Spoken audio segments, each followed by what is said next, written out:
La Diócesis de San Cristóbal te da la bienvenida a esta lección del curso Historia de la Iglesia con el presbítero Pedro Fortul. Un saludo a todas las personas que se han inscrito a esta iniciativa que ha tenido la Diócesis de San Cristóbal, Monseñor Mario Moronta, la invitación que me ha hecho a animar, a acompañar, a guiar este curso de Historia de la Iglesia. Una iniciativa que ha sido apoyada, coordinada por la Oficina de Prensa de la Diócesis de San Cristóbal, también junto al Diario Católico y Radio Natividad, gracias al padre Joan Pacheco, al seminarista Giancarlo Yepes y al seminarista Carlos, que durante estos últimos meses se han preocupado para fortalecer las iniciativas virtuales de formación de nuestro laicado, de nuestros fieles de la Iglesia. Este saludo también a todas las personas que no solamente en nuestra diócesis han seguido los cursos anteriores y que nuevamente han dedicado tiempo para profundizar en un tema que le han pedido también a Monseñor acerca de la historia de la Iglesia y que él gentilmente me ha pedido el favor, me ha pedido o me ha dado la responsabilidad también de poder guiar este curso que con tanto gusto acompaño y con mucho cariño pues deseo ofrecer para que todos ustedes que están siguiéndolo y que espero podamos perseverar en medio de los distintos capítulos que formarán parte de este curso, pues podamos nosotros profundizar en tantos aspectos de la historia de la Iglesia de Cristo, para conocerla, para amarla, para profundizar, para dar luz a aquellos puntos oscuros y también para conocer la historia del pueblo de Dios. Este curso, al igual que los otros, estará certificado por la Universidad Católica del Táchira. El curso también tiene su validez por parte del Instituto Universitario Santo Tomás de Aquino.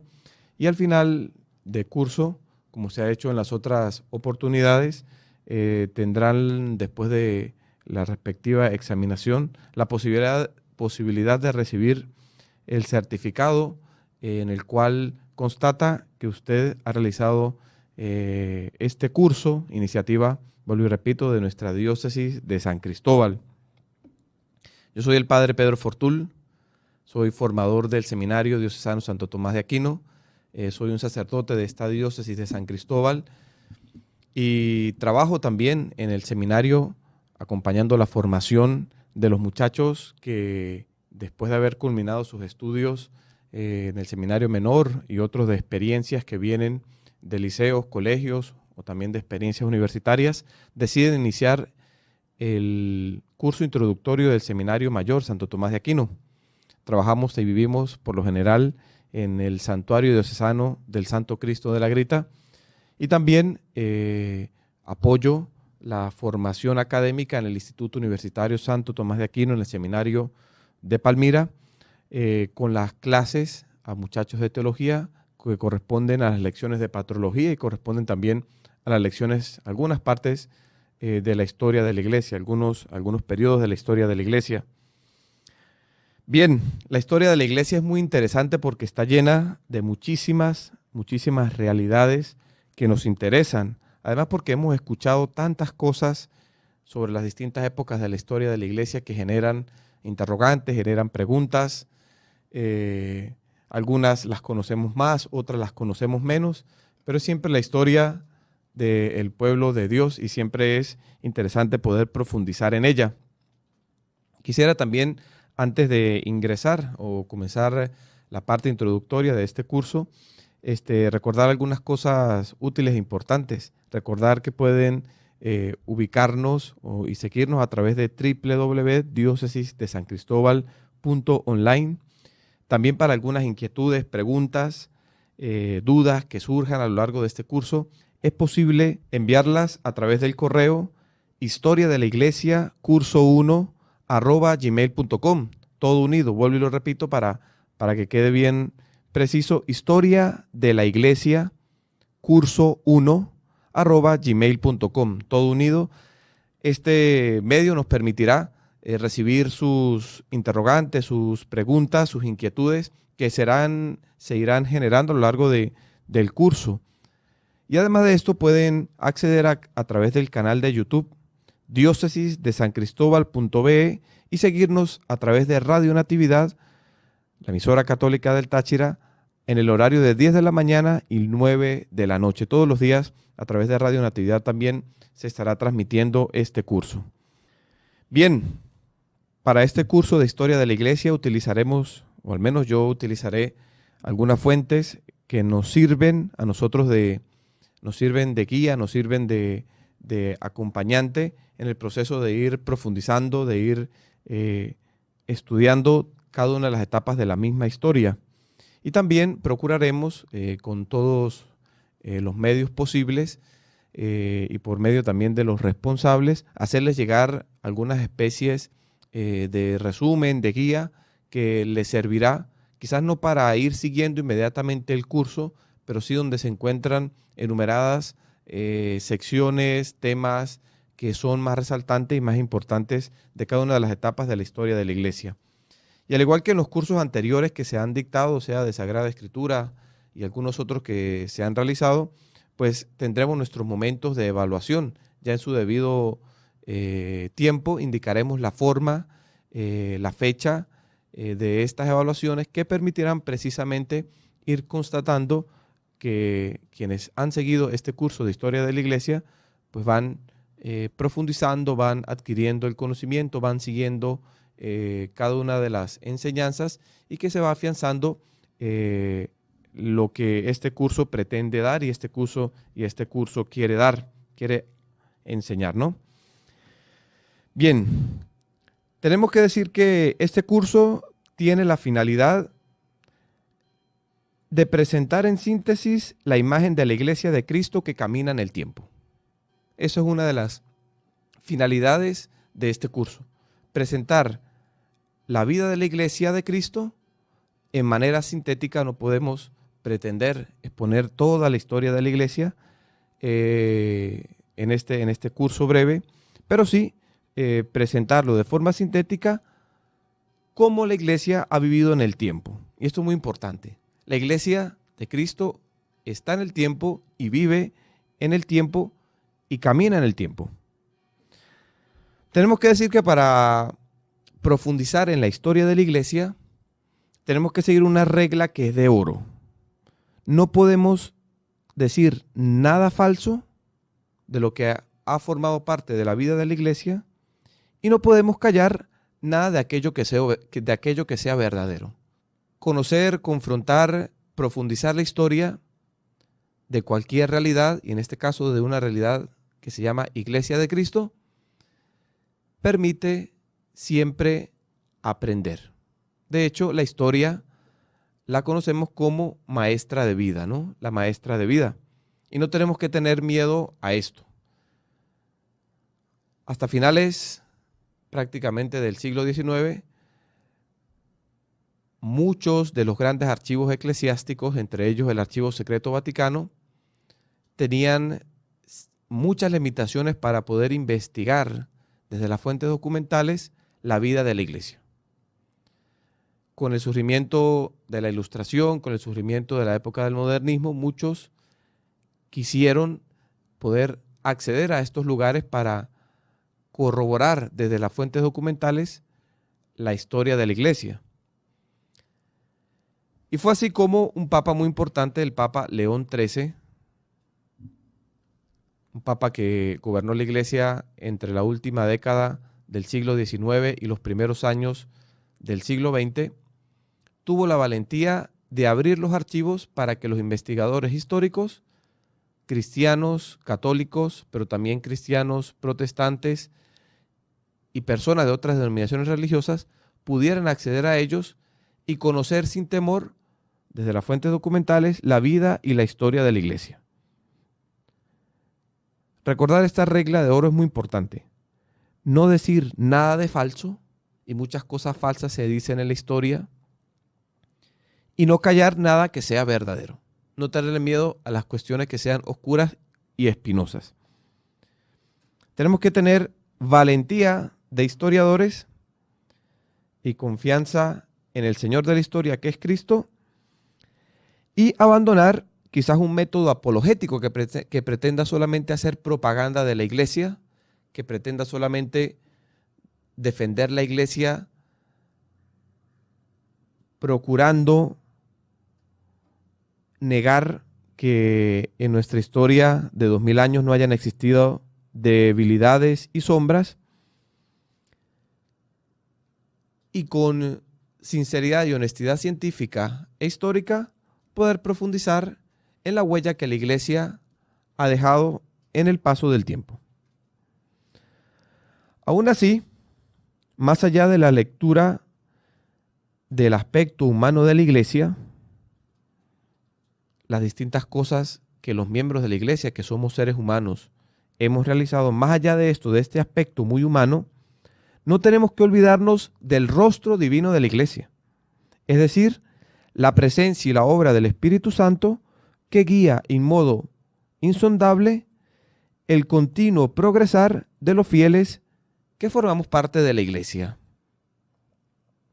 No es marginal el pensamiento que un gran estudioso, y esto ya nos comienzan a sonar algunos representantes importantes de la historia de la iglesia del siglo XX, no es marginal el pensamiento que Hubert Jedin, que vivió entre el 1900 y el 1980, en distintas ocasiones ha expuesto en su concepto de teología y eclesiología histórica. La teología y la eclesiología vistas desde el punto de la realidad histórica. Él recuerda que la historia de la iglesia pertenece por derecho a la teología.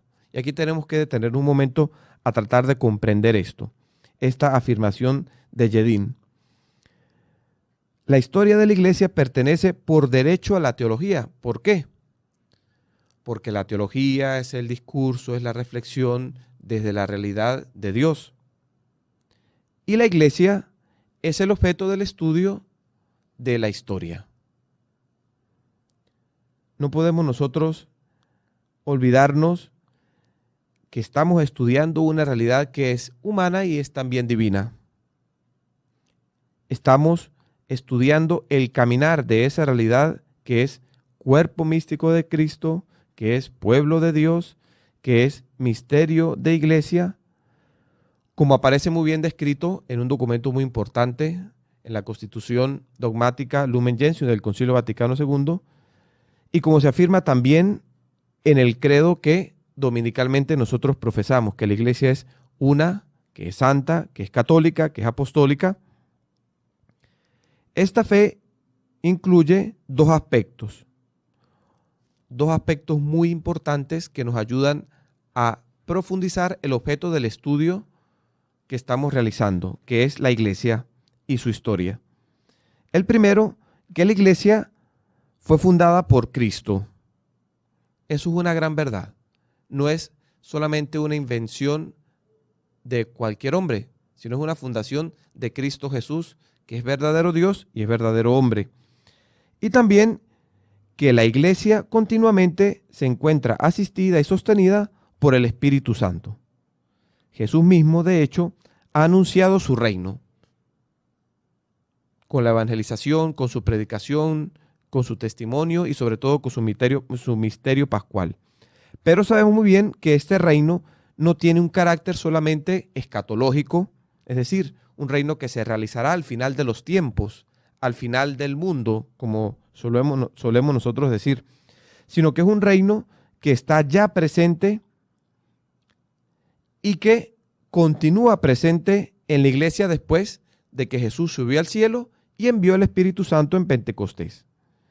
Algunos han pretendido reducir el reino de Cristo a una realidad del final de los tiempos. Uno de ellos ha sido un pensador, Alfred Lois.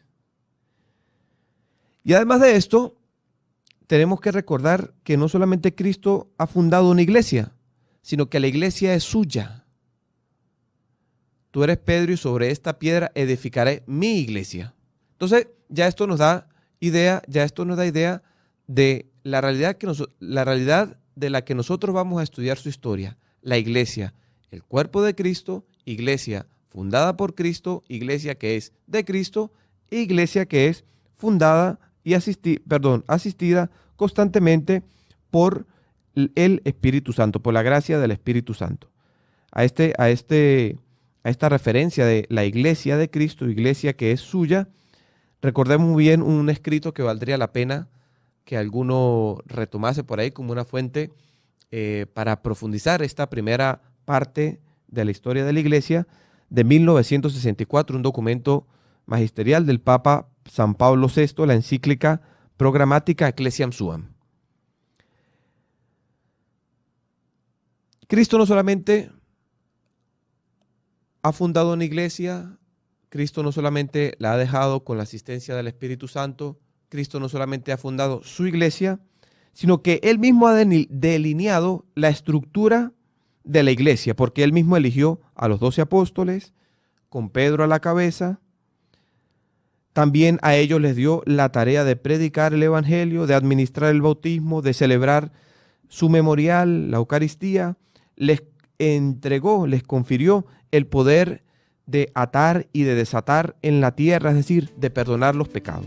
Esta realidad Cristo mismo la delineó y la dejó bien definida antes de subir al cielo. Vamos a un breve corte y dentro de algún momento retomaremos esta segunda sección de las clases o de este curso de historia de la iglesia.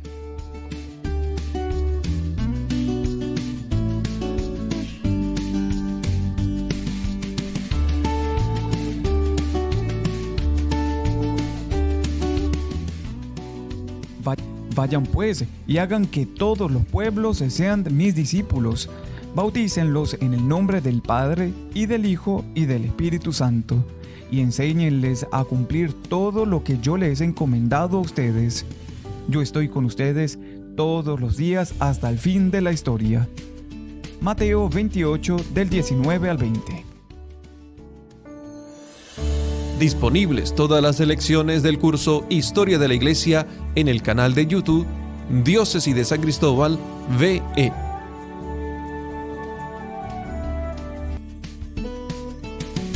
Regresamos nuevamente y tomamos esta segunda sección de esta primera lección del curso de la Iglesia. Y habíamos nosotros afirmado hasta este momento que la historia de la Iglesia pertenece a la teología precisamente por el objeto del estudio, que es la historia de una realidad que es humano-divina, una realidad fundada por Cristo, una realidad que es de Cristo, porque la iglesia es de Cristo. Sobre esta piedra edificaré mi iglesia. Y también la iglesia es una realidad en la que el Espíritu Santo guía a todos los fieles hacia el reino de Dios. Pero también la iglesia es la comunidad de los fieles, y aquí agregamos esta realidad, la comunidad de los creyentes. La iglesia no ha sido abandonada a sí misma después de la ascensión de Cristo al cielo. Es más, ha recibido la garantía de su indefectible presencia. El mismo Señor nos recordó antes de la ascensión: yo estoy con ustedes todos los días hasta el fin del mundo. El Señor está presente en la iglesia. Eso lo encontramos en el Evangelio de San Mateo 28, versículo 20.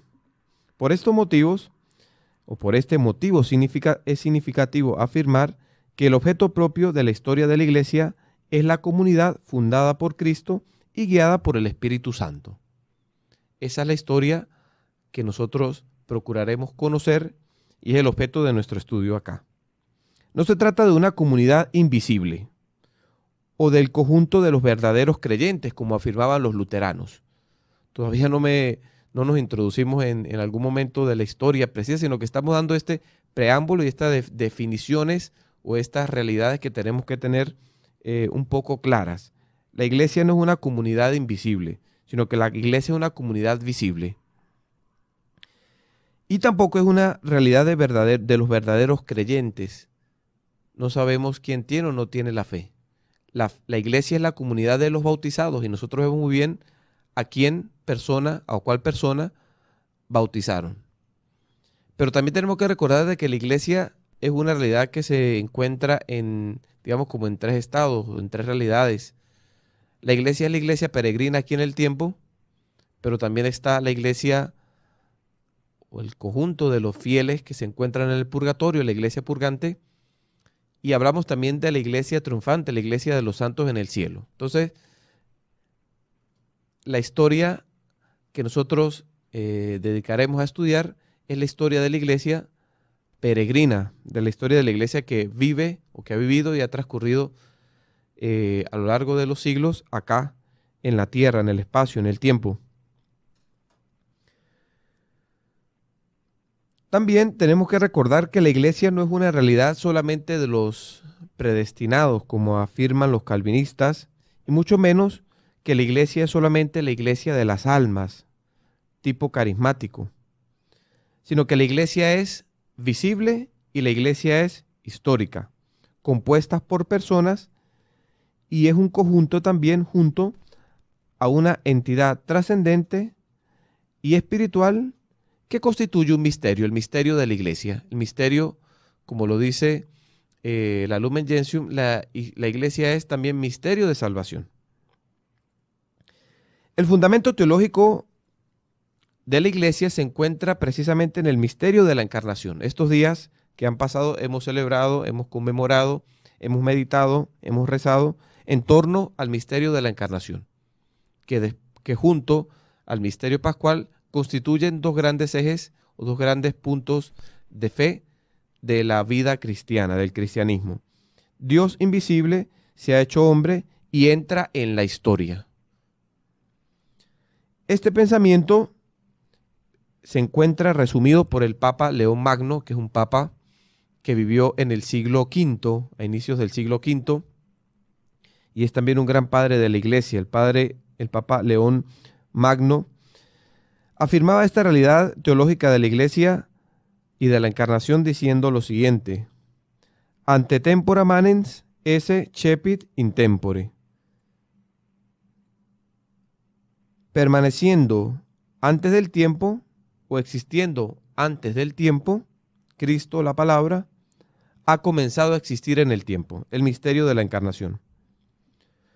Como en la única persona de Cristo se unen dos naturalezas, la humana perfectamente y la divina perfectamente, así este principio teándrico se prolonga en la iglesia, en cuanto que es el Cristo mismo que continúa a vivir en ella.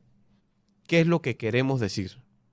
El misterio de la encarnación, el misterio de Cristo Mesías Salvador, continúa a estar presente aquí en el espacio, en la tierra, en el mundo, en la creación y en el tiempo, en los siglos, en los milenios, continúa a estar presente en la vida de la iglesia. La encarnación se prolonga a través de la iglesia, ¿hasta cuándo? Hasta la parusía, que es otro de los grandes misterios de nuestra fe, es decir, hasta la segunda venida de Cristo. Quisiera detenerme y hacer un énfasis, pudiéramos nosotros también utilizando la imaginación, dividir el tiempo como en tres grandes etapas, desde la perspectiva de la encarnación y del misterio de la salvación. El tiempo comenzó a existir cuando Dios comenzó a crear todas las cosas. Y el tiempo se acabará o culminará con la segunda venida de Cristo a la tierra. Esta lectura teológica del tiempo la podemos dividir en tres grandes etapas. Una primera etapa, que es la etapa de la espera, va desde la creación hasta la encarnación, en la que se desarrolla también de una manera especial la vida de los profetas, la preparación del pueblo de Israel, la espera del Mesías. Es el tiempo, la primera etapa del tiempo, es la que va desde que comenzó la creación, desde que comenzó el tiempo, hasta que la Virgen María dijo, hágase en mí según tu palabra, y el Verbo habitó entre nosotros. El tiempo de la promesa, el tiempo de la esperanza. Luego, con la encarnación de Cristo, el nacimiento de Cristo, con el anuncio del Evangelio, con la vida de Cristo, con su misterio pascual y con su ascensión, se realiza el tiempo del cumplimiento, es decir, las promesas que Dios había hecho a la humanidad se cumplen. Es un tiempo que es mucho más breve, el tiempo en que Cristo estuvo aquí en la tierra, y pudiéramos llamarlo el segundo tiempo, el tiempo del cumplimiento de las esperanzas del primer tiempo. Con la venida del Espíritu Santo, con Pentecostés, inicia el último tiempo. A veces es frecuente nosotros escuchar que la gente dice, estamos en los últimos tiempos porque aparecen signos y aparece la pandemia y tantas cosas. Y la iglesia es consciente que desde que Cristo subió al cielo, iniciamos los últimos tiempos, el último tiempo, porque ese tiempo en el que viene el Espíritu Santo, en el que camina la iglesia, en el que vive la iglesia, en el que trabaja la iglesia, en el que evangeliza la iglesia, es el tiempo del Maranatá. Ven, Señor Jesús. El último tiempo que falta para que se realice la parusía y la recapitulación de todas las cosas en Cristo. Desde hace 2000 años estamos en los últimos tiempos. No nos dejemos engañar. No nos dejemos o conozcamos la lectura teológica del tiempo. También nosotros aplicamos esta ley de la encarnación a la iglesia. Dios no sigue una lógica que tiene cuenta solamente de los espíritus puros, sino de las personas humanas, de cada uno de los hombres. Precisamente la ley o el misterio de la encarnación, ampliado por la teología de los padres de la iglesia, nos van a enseñar esta ley de la lógica de Dios, de la lógica de la salvación. Aquello que no fue asumido por el Hijo de Dios no fue redimido. Él asumió inclusive en sí mismo el tiempo para redimir el tiempo. Esta ley preside toda la obra de divinización de la humanidad, como explica un gran teólogo que aportó muchísimo al Concilio Vaticano II, a la renovación, especialmente a la renovación litúrgica, el teólogo Yves Congar, que vivió entre 1904 y 1995. Cristo, el Mesías, el Redentor, viene enviado por el Padre al mundo a salvar lo que se había perdido, a divinizar lo que había perdido la divinidad por el pecado.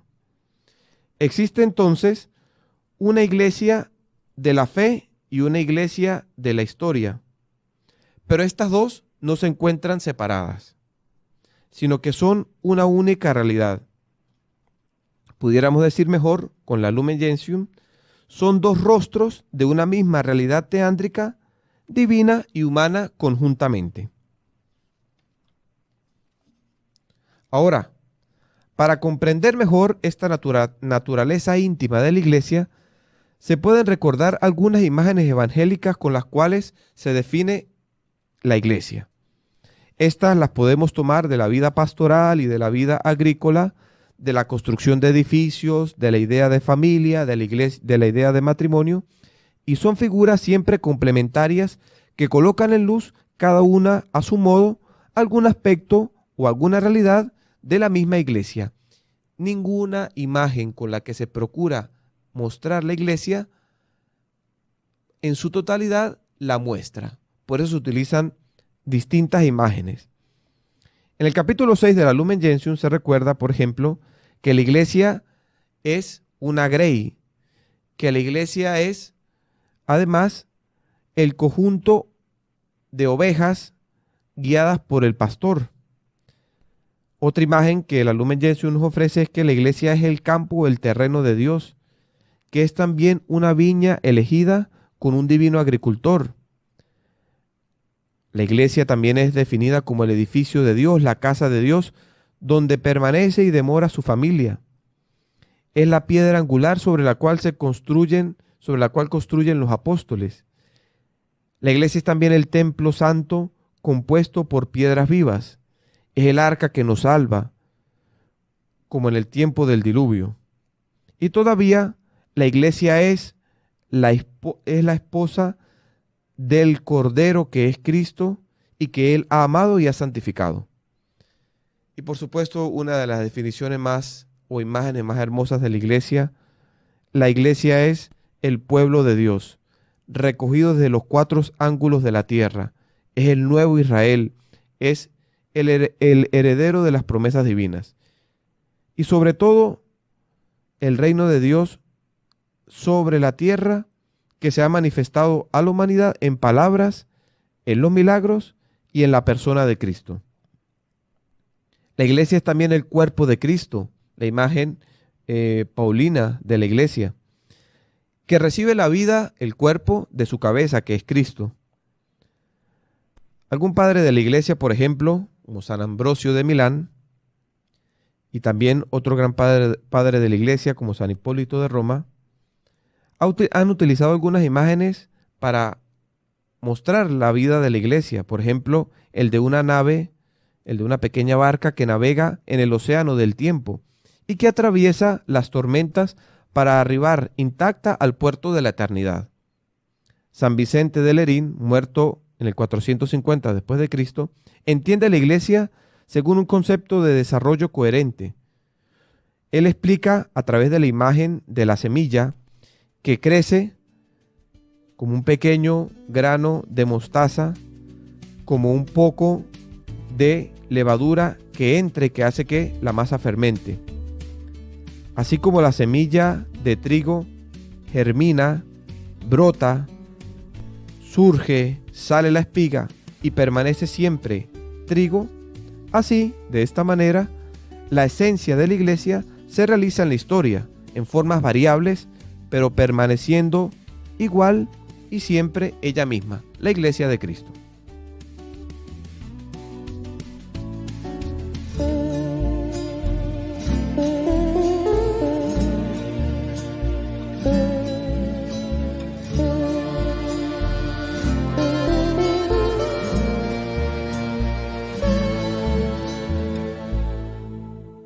Jesucristo, Señor de la historia, que estuviste, estás y estarás. Sos presencia, esperanza y memoria. Sos el Dios de la vida hecho pan. Sos el mismo Jesús que estuviste junto al lago de Genezaret. Y ante el hambre del pueblo exigiste, denle ustedes por Dios de comer. Quédate con nosotros, Jesús, que da miedo tanta oscuridad. No es posible morirse de hambre. Escucha el curso Historia de la Iglesia en ds.radio, www.diariocatólico.press.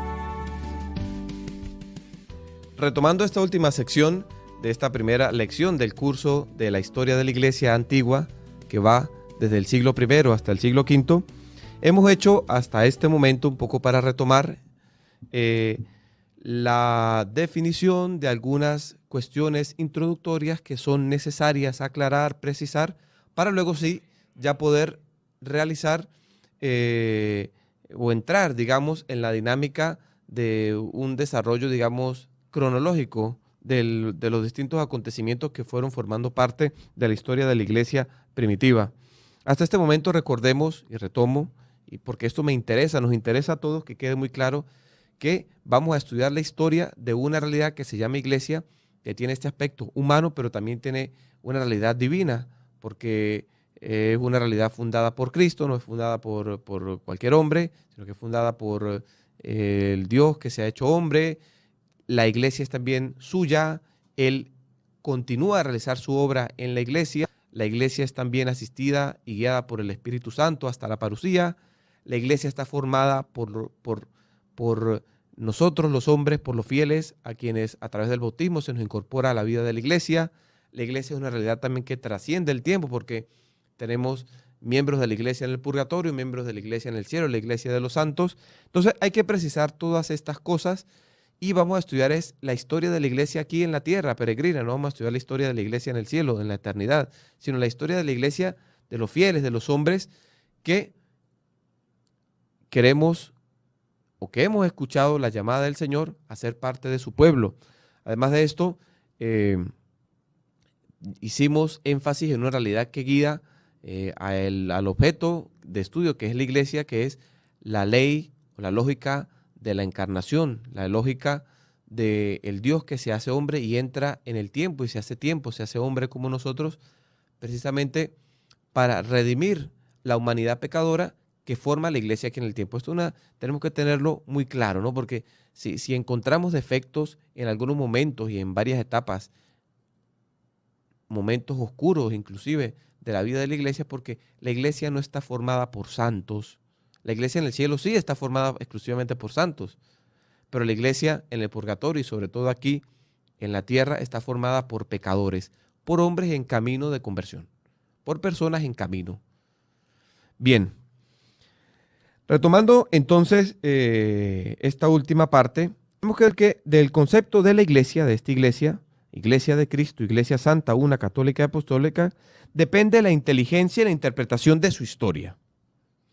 Para los ilustrados, la iglesia es simplemente una estructura social puesta en el Estado, en el Estado moderno, como lo concebimos hoy, junto a otras realidades pares o iguales a ellas. A esta concepción antropocéntrica, es decir, centrada solamente en el hombre, se contrapone una visión teocéntrica y teológica,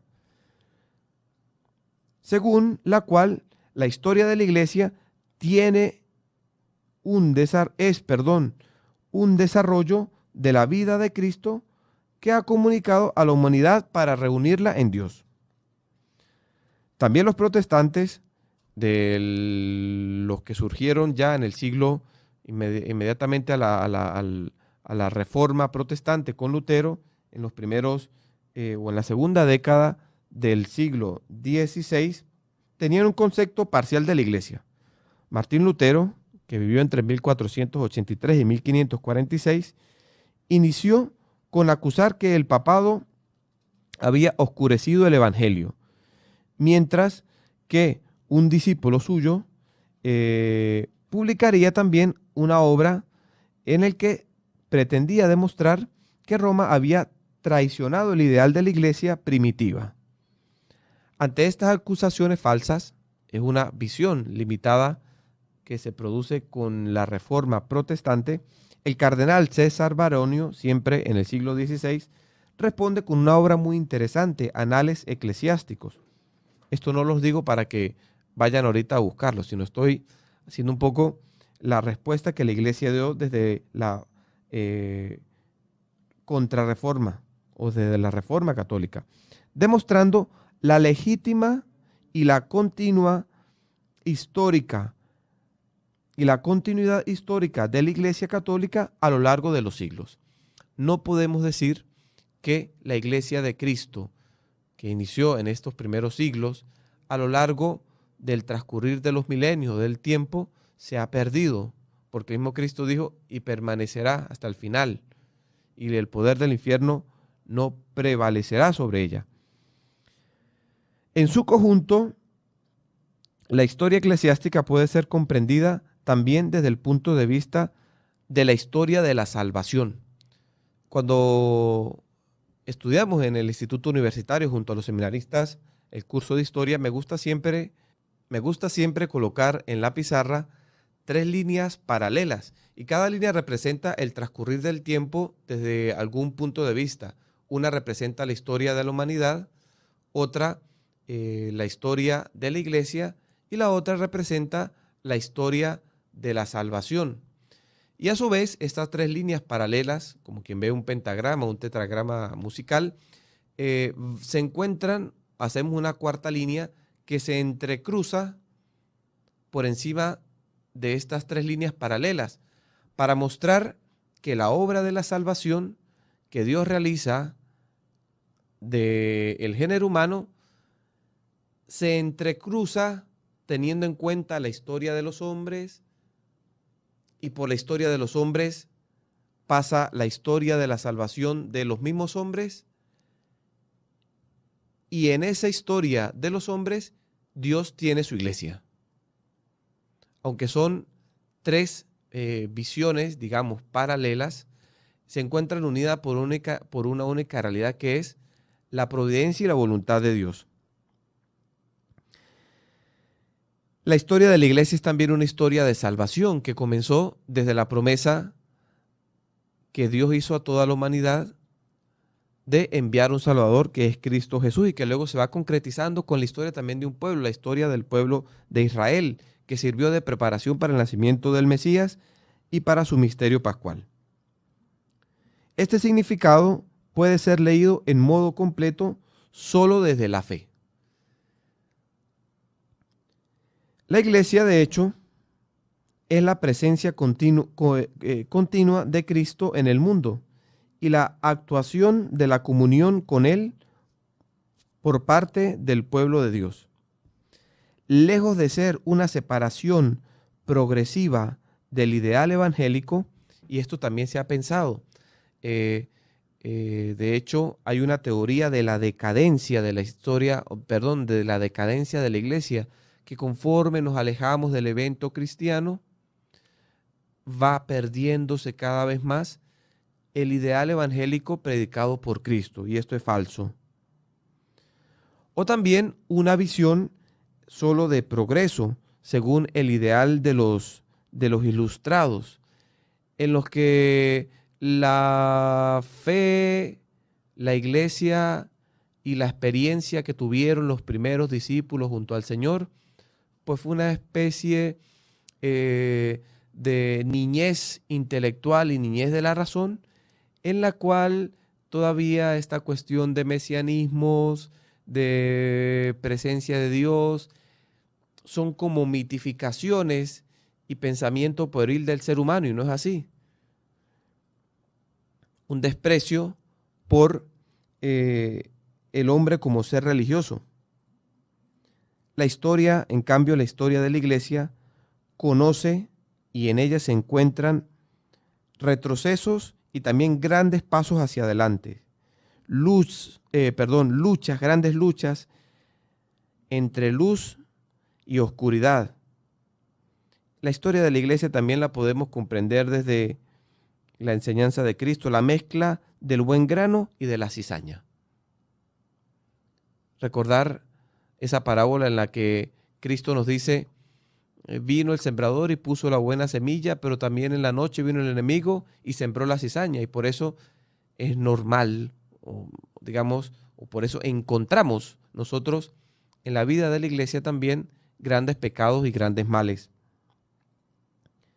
La iglesia es una iglesia que sufre por el pecado, pero que se encuentra en continua reforma. El Papa Benedicto XVI definía a la iglesia también no como una corporación estática, sino como un cuerpo que crece.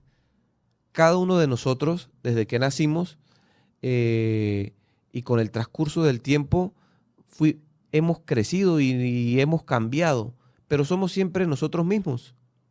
Así es la iglesia. La iglesia tiene a lo largo del tiempo una necesidad importante de renovarse. Y en cada época de la historia de la iglesia veremos nosotros cómo la continua reforma, la continua búsqueda de la santidad, la continua exigencia de regresar al ideal del evangelio es una constante preocupación por la continua llamada a la santidad de los miembros de la iglesia. La iglesia tiene también un carácter provisorio. La iglesia no va a ser una realidad definitiva, porque la iglesia se acabará con la parusía. El camino de la iglesia culmina con la segunda venida de Cristo a la tierra. El Papa Juan XXIII dijo un día que la historia eclesiástica no es un museo de la antigüedad cristiana, sino es como una fuente de la cual brota agua viva y que calma la sed de los habitantes de un pueblo, de una villa. Esta contiene enseñanzas importantes para comprender también la actual vida eclesial. No podemos entender la actual vida eclesial si desconocemos la historia de la iglesia. Y por eso la importancia de este curso, y por eso lo interesante del conocer la historia de la iglesia. que es un camino que hay que hacer con calma, con paciencia y con perseverancia. Y un válido teólogo, un importante teólogo del siglo XIX, Johann Adam Müller, del 1796, murió en 1838, ha escrito que no podemos entender el presente de la Iglesia si no hemos primero comprendido todo su pasado. Y ya para cerrar, pensemos, por ejemplo, nosotros a la historia de los concilios, del movimiento ecuménico, de las misiones, de la organización eclesiástica, de la pastoral, de la liturgia, del arte religioso. Cada reforma y los varios cambios han venido y han continuado realizándose siempre según una lógica, que es la lógica de la continuidad de la Iglesia de Cristo. Nada se improvisa, todo se va desarrollando. De aquí nuestra invitación a quienes van a seguir este curso a saber descubrir entre los pliegues de tantos acontecimientos la verdad que es compleja y que está llena y está cargada de preciosas indicaciones para la Iglesia hoy. Muchas gracias, nos encontramos en la próxima lección y recordar que visiten nuestro sitio web www.diócesisdesancristóbal.online y también nos pueden encontrar en el canal de YouTube diócesisdesancristóbal.be y a través de Radio Natividad en el horario de 10 de la mañana y la repetición a las 9 de la noche. Y todos los que vayan suscitando inquietudes, preguntas, interrogantes, recordar que pueden enviarlas a través de nuestro correo electrónico, todo pegado, historia de la iglesia, curso1@gmail.com. Dios les pague, Dios les bendiga y nos escuchamos en el siguiente programa. Hasta aquí esta lección de Historia de la Iglesia. Recuerda visitar nuestra web www.diócesisdesancristóbal.online para acceder a todos los recursos.